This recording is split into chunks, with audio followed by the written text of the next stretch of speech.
నమస్తే అండి. నా పేరు స్నేక్ క్యాచర్ వర్మ అండి. నాకు పొద్దున్న బట్నవెల్లి నుంచి ఫోన్ వచ్చిందండి.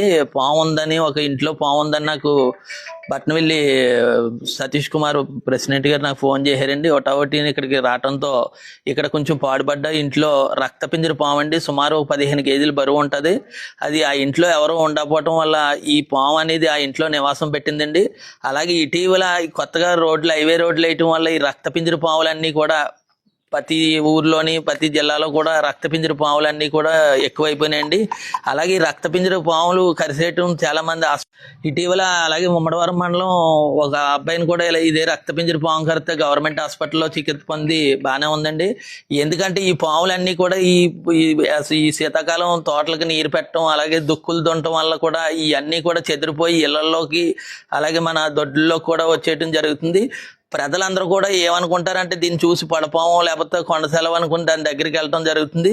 ప్రజలు ఈ పాముల పట్ల చాలా అప్రమత్తంగా ఉండాలి. ఎందుకంటే చాలా ఎక్కువ విషం ఉన్న పాము అండి ఇది. కరెక్టే వెంటనే దానికి వైద్యం చేయించుకోకపోతే వెంటనే చనిపోవటం కూడా జరుగుతుంది.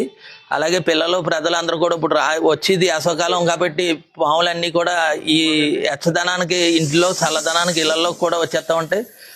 పిల్లలు అందరూ కూడా ఈ బట్నవెల్లి వస్తువులు అందరూ కూడా ఈ రక్తపింజలు బట్టి చాలా అప్రమత్తంగా ఉండాలని కోరుకుంటున్నాను. సుమారు దగ్గరగా ఒక 10 సంవత్సరాల పాము అండి ఇది. సుమారు 15 కేజీల దాకా ఉంటది. ఇది వచ్చే మగ పాము అండి ఇది.